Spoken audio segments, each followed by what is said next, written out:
जय हिंद और आप सबका बहुत बहुत स्वागत है मेजर कलसी क्लासेस के ऑफिशियल यूट्यूब चैनल पे।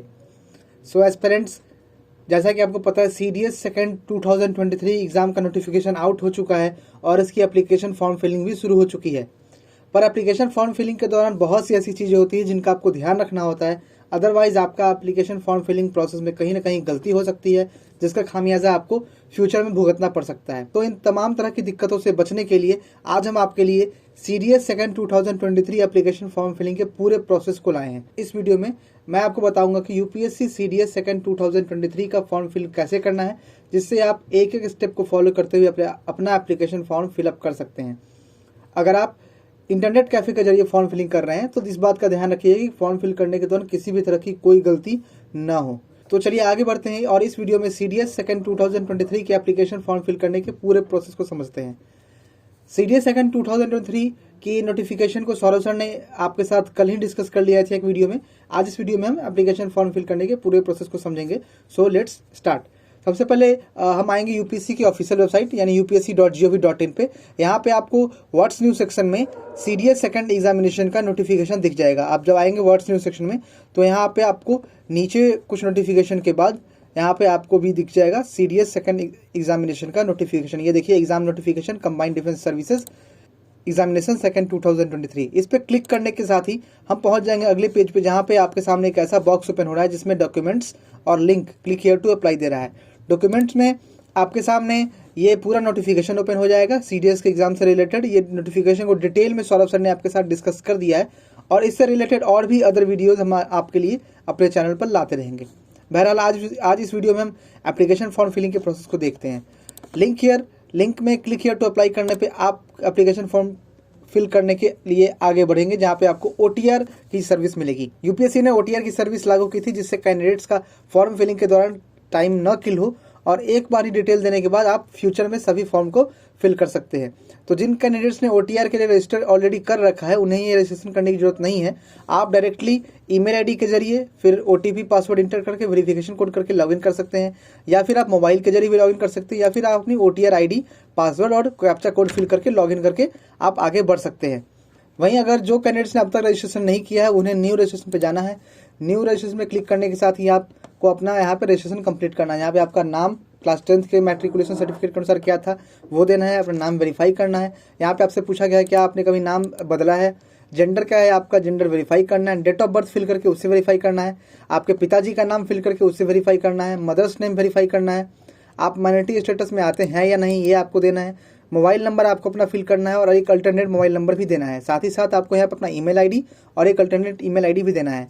कैंडिडेट्स मोबाइल नंबर और ईमेल आईडी फिल करने वक्त एक बात का ध्यान रखिएगा, आप उसी मोबाइल नंबर और ईमेल आईडी को दीजिएगा जो आपके फ्यूचर में भी एक्टिव है, जिससे फ्यूचर में सारी कम्युनिकेशन पॉसिबल हो सके। इसके अलावा आपको यहाँ पे क्लास 10th का एग्जामिनेशन का रोल नंबर पूछा गया, आपका रोल नंबर क्या था। साथ ही साथ आपको यहाँ पे 2 सिक्योरिटी क्वेश्चन अपने लिए सेलेक्ट करने हैं। आपको यहाँ पे 2 सिक्योरिटी क्वेश्चन उसका आंसर सेलेक्ट करना है, फिर कैप्चा कोड फिल करना है और फिर सबमिट करना है। सबमिट करने के साथ ही वेरिफिकेशन आपका किया जाएगा और साथ ही आप फॉर्म फिलिंग के प्रोसेस पे आगे बढ़ सकते हैं। तो लॉगिन करने के साथ ही हमको लेटेस्ट नोटिफिकेशन में यहाँ पे सीडीएस की एग्जाम की नोटिफिकेशन दिख जाएगी, जहाँ पे आपको ये दिख रहा है CDS combined defence services examination second 2023। और यहाँ पे आपको सारी डिटेल दी जाएगी, कब से आपका फॉर्म फिलिंग होगा, कब तक होगा। यहाँ पे आप अपडेट या एडिट ओटीआर कर सकते हैं। यहाँ पे अगर आपको करना चाहते हैं तो नहीं करना चाहते हैं तो आप सीधे क्लिक हियर फॉर पार्ट 1 में क्लिक करेंगे। यहाँ पे आपको सारी नोटिफिकेशन दिख जाएगी, कब तक क्लोजिंग डेट है, और आप अपना नोटिफिकेशन अगर इंग्लिश हिंदी दोनों भाषा पढ़ना चाहते हैं वो भी आप कर सकते हैं। सो पार्ट 1 पे क्लिक करने के साथ ही हम पहुंच जाएंगे नोटिफिकेशन सेक्शन पे, जहाँ पे सारी डिटेल दी गई है उसे आसानी से फिल पढ़ सकते हैं और फिर येस पे क्लिक करना है। येस पे क्लिक करने के साथ ही हम पहुंच जाएंगे ओटीआर वाले सेक्शन पे, जहाँ पे सारी डिटेल हमारी पहले से ही दिख रही है। ये सारी डिटेल आपको ओटीआर के जरिए दिख जाएगी और फिर नीचे हम आएंगे जहाँ पे हमसे और डिटेल मांगा गया है। यहाँ पे सबसे पहले हमें नेशनलिटी सेलेक्ट करना है और फिर मैरिटल स्टेटस सेलेक्ट करना है, आप मैरिड हैं या अनमैरिड है या फिर विडोअर है या डिवोर्सी हैं। आप अपना मैरिटल स्टेटस सेलेक्ट करेंगे। फिर हमें अपना कम्युनिटी सेलेक्ट करना है, वेदर हम किस कम्युनिटी से आते हैं, जनरल से हैं, ईडब्ल्यूएस से हैं, SC ST हैं या OBC हैं। कम्युनिटी सेलेक्ट करने के बाद ही हमसे पूछा गया है कि आपके लिए शुल्क माफ़ किया गया या नहीं। तो जैसे कि आपको पता है EWS जनरल और OBC क्रीमी लेयर वालों के लिए है उन्हें 200 रुपये की फ़ी देना है, बट SC ST OBC और नॉन क्रीमी लेयर वालों के लिए फ़ी माफ़ किया गया है। अगर आप OBC non creamy layer SC ST में आते हैं तो आपको यहाँ पे अपना कम्युनिटी सेलेक्ट करना है और फिर हमें यहाँ पे अपना कम्युनिटी सर्टिफिकेट का, संपत्ति प्रमाण पत्र का देना है डिटेल, जहाँ पे आपसे पूछा है किसने जारी किया है, उसकी नंबर क्या है, उसका किस डेट को जारी किया गया था, ये सारी डिटेल हमें यहाँ पे फिल करना है। तो आपका जो भी कैटेगरी में आते हो वो कैटेगरी आप फिल कर लीजिएगा और उसके हिसाब से आपसे जो भी डिटेल आगे मांगी गई है वो आप फिल कर सकते हैं। तो कम्युनिटी डिटेल सेलेक्ट करने के बाद ही हम बढ़ेंगे आगे, जहाँ पे एजुकेशन क्वालिफिकेशन मांगा गया और एजुकेशन क्वालिफिकेशन में आपसे यहाँ पे 4 ऑप्शन मांगा गया है। तो ये 4 ऑप्शन कौन कौन से हैं, इसे हम व्यू डिटेल्स पे क्लिक करके देखते हैं ये 4 ऑप्शन क्या क्या हैं। तो व्यू डिटेल्स पे जब आप क्लिक करेंगे तो आपके सामने एक ऐसा बॉक्स खुलेगा जिसमें यहाँ पे आपका तीन क्वालिफिकेशन आपके लिए दिया गया है। पहला है कि आप पास्ट अपीयरिंग हो फाइनल डिग्री में विद फिजिक्स मैथ 10+2 लेवल पे, मतलब आपके पास 12th में फिजिक्स और मैथ होना चाहिए और आपने किसी भी डिग्री से ग्रेजुएशन किया हो या फिर अपीयरिंग हो या आप पास्ट हो।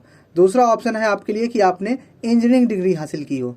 तो ये 2 ऑप्शन है। और तीसरा ऑप्शन है आपके पास कि आपने ग्रेजुएशन किसी भी डिग्री से किया हो बट आपके पास अदर सब्जेक्ट थे 12th में, यानी कि आप आर्ट्स कॉमर्स वाले बच्चे हैं या नहीं, ये आपसे पूछा गया है। तो ये 3 सेक्शन है। आप इसमें से जो भी अपना एजुकेशन क्वालिफिकेशन आपके अकॉर्डिंग है आप उसे सेलेक्ट करेंगे और आप उसे फिल करेंगे। इसके अगले बॉक्स में हमसे यहाँ पे एड्रेस पूछा गया है। तो एड्रेस को एक एक डिटेल फिल करिएगा, जैसे कि आपका जो फोटो आइडेंटिटी कार्ड होता है उसमें जो एड्रेस होता है, जैसे विलेज, पोस्ट, आपकी पूरी डिटेल, फिर स्टेट फिल करना है, डिस्ट्रिक्ट फिल करना है, पिन कोड कौन सा है उस एरिया का वो पिन कोड फिल करना है, और फिर अगर फ़ोन नंबर है एरिया कोड के साथ तो आप वो भी फिल कर सकते हैं। ये सारी डिटेल देने के बाद कंटिन्यू करेंगे। कंटिन्यू क्लिक करके हम आगे बढ़ेंगे और यहाँ पे आपसे फ़ोटो आइडेंटिटी कार्ड मांगा गया है कि आप क्या अपलोड करना चाहते हैं। तो आपके पास अगर आधार कार्ड है, ड्राइविंग लाइसेंस है, पैन कार्ड है, पासपोर्ट है या सेंट्रल इशू गवर्नमेंट के द्वारा जारी किया गया कोई और डॉक्यूमेंट हो आप वो भी दे सकते हैं। इसके साथ ही आपसे पूछा गया है कि क्या आप अपने फ़ोटो आईडी कार्ड के लिए कंसेंट देना चाहते हैं या नहीं देना चाहते हैं। तो आपको येस नो पे येस पे क्लिक करना है। फिर हमसे पूछा गया फ़ोटो आईडी कार्ड का नंबर, तो जैसे कि आधार कार्ड का नंबर होता है, पैन कार्ड का नंबर होता है, ड्राइविंग लाइसेंस का नंबर होता है, तो जो भी नंबर आपके पास है आप वो नंबर दे सकते हैं।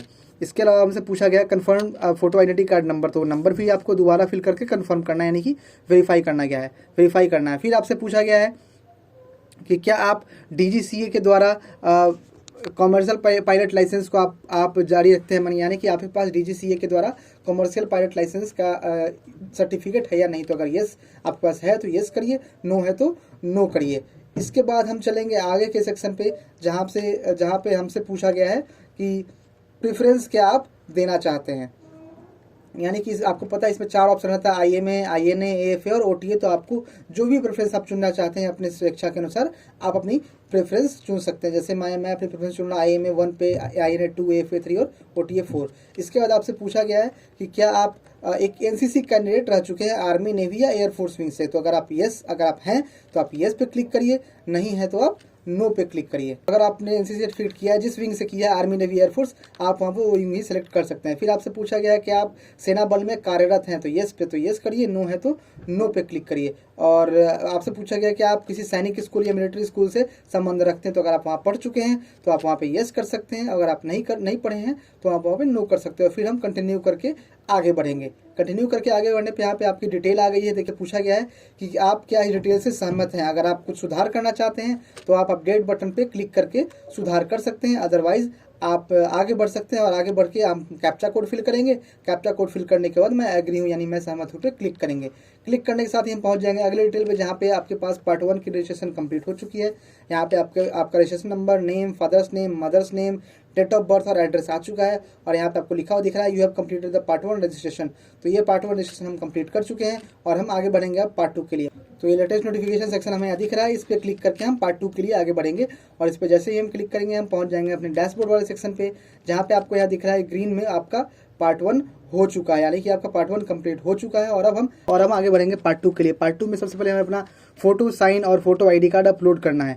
यहाँ पे हमको सबसे पहले अपना स्कैन फोटोग्राफ JPG फॉर्मेट में, सिग्नेचर और photo identity card PDF format में अपलोड करना है, जिसकी डिटेल हमें यहाँ पे नीचे दी गई है कि हमें क्या क्या डिटेल मांगा गया है, क्या क्या पिक्सल में आपका फोटो आइडेंटिटी कार्ड होना चाहिए, ये सारी डिटेल दी गई है। तो आप इन सारी डिटेल में ही अपनी फोटोग्राफ और सिग्नेचर और अपनी फोटो आइडेंटिटी कार्ड का PDF वो आप अपलोड कर सकते हैं। तो सारी डिटेल देख लेने के बाद हम अपना फोटो आईडी कार्ड और PDF फॉर्मेट में अपना फोटो आइडेंटिटी कार्ड अपलोड करेंगे। और एक एक चीज़ अपलोड करने के बाद हम बढ़ेंगे आगे, जिसमें यहाँ दिया हुआ है कंटिन्यू आगे बढ़ें। कंटिन्यू पे क्लिक करने के साथ ही हमारा फोटो, आईडी कार्ड और साइन फोटो अपलोड हो चुका है। ये ग्रीन सेक्शन में आ चुका है और अब हम सेंटर सिलेक्शन के लिए आगे बढ़ेंगे, यानी हम सेंटर चुनेंगे। तो इस पर क्लिक करेंगे और इस पर क्लिक करने के साथ ही हम पहुंच जाएंगे आगे के सेक्शन पे, जहाँ पे हमें अपना सेंटर सेलेक्ट करना है। तो यहाँ पे अपना एग्जाम सेंटर सेलेक्ट करेंगे। आप जो भी अपना एग्जाम सेंटर सेलेक्ट करना चाहते हैं आप वो भी दे सकते हैं। अपना एग्जाम सेंटर अपने सिटी से नज़दीक ही सेलेक्ट करिएगा। तो सेंटर सेलेक्ट कर लेंगे और फिर हम आगे बढ़ेंगे अपनी डिक्लेरेशन पे, यानी आपसे पूछा है कि आपने जो भी डेटा यहाँ पे दिया है वो सारा सही है, आप उससे एग्री करते हो। तो फिर हम ये ग्रीन बॉक्स में दिया गया I have read declaration I agree, इस पर क्लिक करेंगे और सबमिट करेंगे। सबमिट करने के साथ ही आप यहाँ देख सकते हैं आपका पार्ट 1 रजिस्ट्रेशन, फोटो, साइन और फोटो आईडी कार्ड अपलोड हो चुका है और आप सेंटर भी सेलेक्ट कर चुके हैं। इसके साथ ही आपके ईमेल आईडी पे एक एक्नॉलेजमेंट भेज दिया गया है और फिर यहाँ पे दिया गया है कि आप अपना एप्लीकेशन स्टेटस चेक कर सकते हैं। इस पर क्लिक करने के साथ ही आप देख रहे हैं कि आपका पार्ट 1 कंप्लीट हो गया है, आपका पार्ट 2 कंप्लीट हो गया और application status part 1 part 2 complete हो गया है। यहाँ पे व्यू प्रिंट एप्लीकेशन दिख रहा है, जहाँ पे इस पर हम क्लिक करेंगे और आपका एप्लीकेशन फॉर्म ओपन हो गया जो आपने फिल कर दिया है। नीचे आपको प्रिंट का ऑप्शन दिखेगा और आप इस पे प्रिंट करके अपना एप्लीकेशन फॉर्म प्रिंट आउट ले सकते हैं। तो ये था एप्लीकेशन फॉर्म को फिल करने का पूरा प्रोसेस। आई होप डिटेल में मैंने आपको एक एक चीज़ बताई है, आपका जो भी डाउट है क्लियर हो गया होगा। तो अगर आप सीडीएस के एप्लीकेशन फॉर्म फिल करना चाहते हैं तो इस वीडियो को देख लीजिए पूरा डिटेल से और तब भी आप जाके इस तरह ही एप्लीकेशन फॉर्म फिलअप करिए। कोशिश करिए कि एप्लीकेशन फॉर्म फिल करने में कोई भी गलती ना हो। हालांकि बाद में एडिट करने का ऑप्शन दिया जाता है, बट इससे अच्छा होगा कि आप कोई भी गलती ना करें। तो इस वीडियो में हम सीडीएस सेकंड 2023 एप्लीकेशन फॉर्म को फिल करने के पूरे प्रोसेस को देख चुके हैं, समझ चुके हैं। आई होप आपको ये वीडियो पसंद आई होगी। वीडियो को लाइक करिए, शेयर करिए और चैनल को सब्सक्राइब करिए। मिलते हैं अगली किसी वीडियो में। जय हिंद।